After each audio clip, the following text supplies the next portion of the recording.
covering the Hamptons International Film Festival. 2012 marks the 20th anniversary of the festival. Covering the 21st anniversary of the Hamptons International Film Festival here in East Hampton. Covering the 2013 St. Patrick's Day Parade here in Montauk.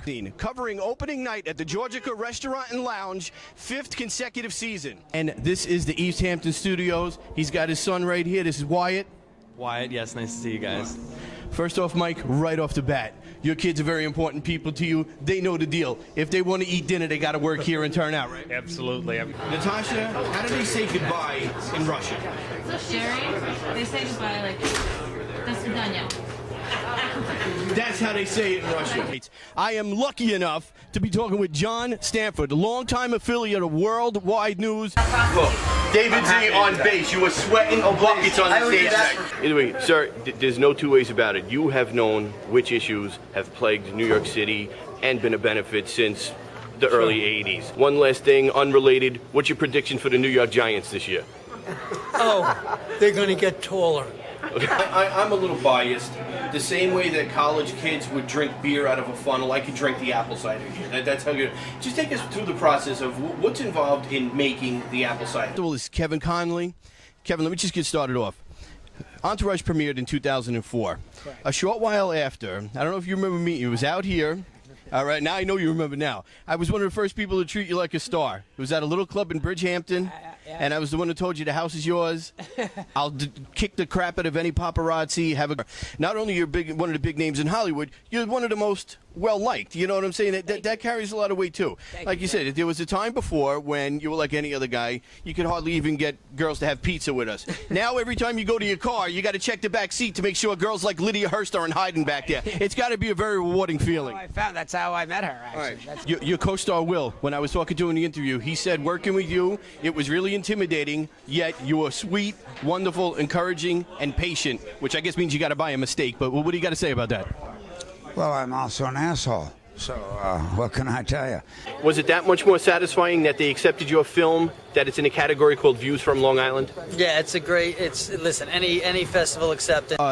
Well, you're best known, I hate to use that phrase, best known for Saturday Night Live, which that is a staple in anybody's career, but that really sells you short. Just tell us a little more for people who might be from another planet who don't know who Will Forte is about what you did before. You guys are obviously heavy hitters in Hollywood. What does that say that guys of your caliber took on this project and agreed to be in it? I don't know what it says. We are at the after party for West End. Melissa Archer, let me tell you something. People have already said you might possibly be looking at Best Supporting Actress at the Academy in 2013. What do you have to say to them? That's very, very sweet. That's very sweet. Right. Thank you. As far as I know, I'm the only one that said it, but I'm wishing it either way. I'm taking it. Melissa, your character in the film, let me tell you, it was a very hot, spicy role, okay? But let's just take a step back. You're a longtime cast member on One Life to Live. And what was your character's name? You were Buchanan? Natalie Buchanan. Right. You're no stranger to cameras and TV and stuff. A cinematic feature is a little bit of a different animal. Just tell me a little about that.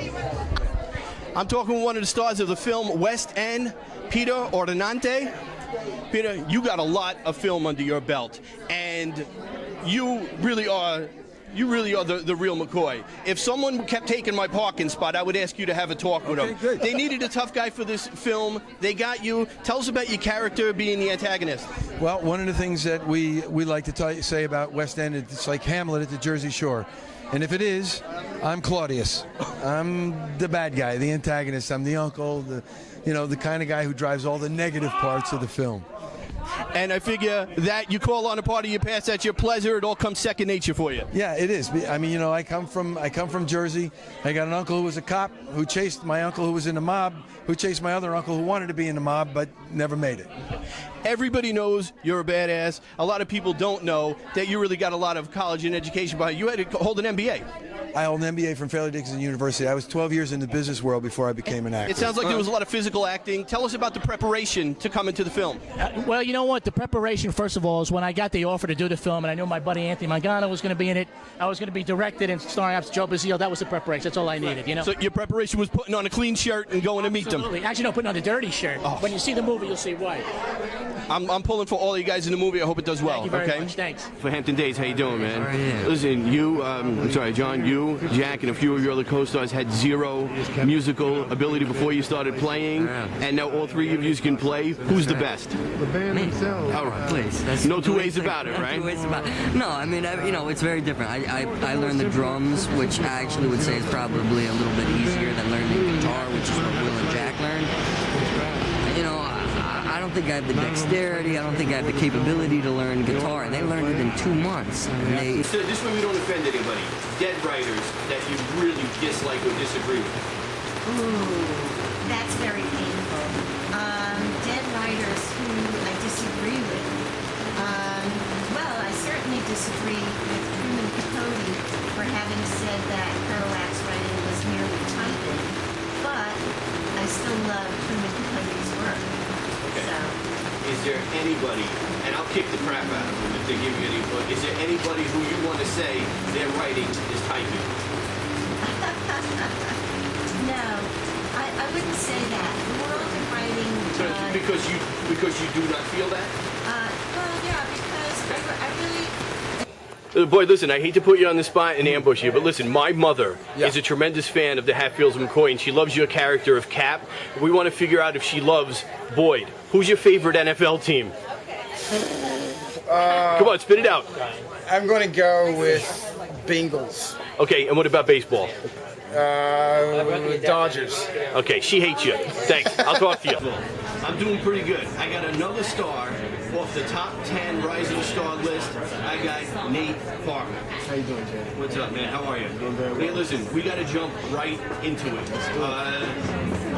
You've paid a lot of dues too as well. Tell us about Red Hook. Oh, I was this year I was able to work with one of my heroes, Spike Lee, in a film called Red Hook Summer. Bump it up. Red Tails. Red Tails is I did this film with George Lucas, Terrence Howard, and Cuba Gooding Jr., all my friends of mine, and it chronicles the time period when the first African American fighter squadron flew over Berlin, and it's about Tuskegee Airmen. It's Kevin Conley. Kevin, let me just get started off. Entourage premiered in 2004. Correct. A short while after, I don't know if you remember me, it was out here.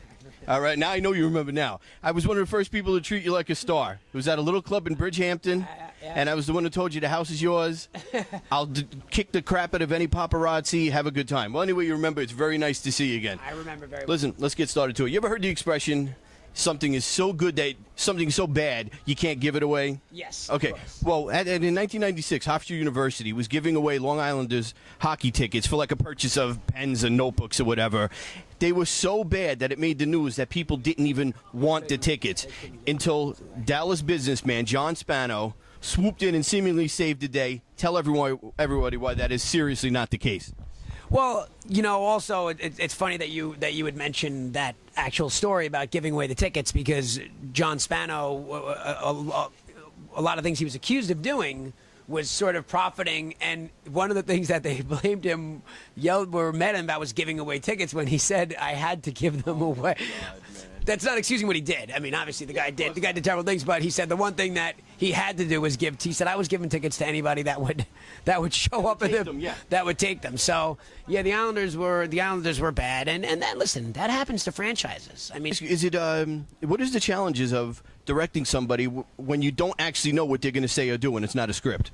Well, John Spano is particularly tricky because, you know, he's John, and he's got ways of, he's a smart guy. He's not dumb. You know, he got caught, but that was kind of a wild card interview.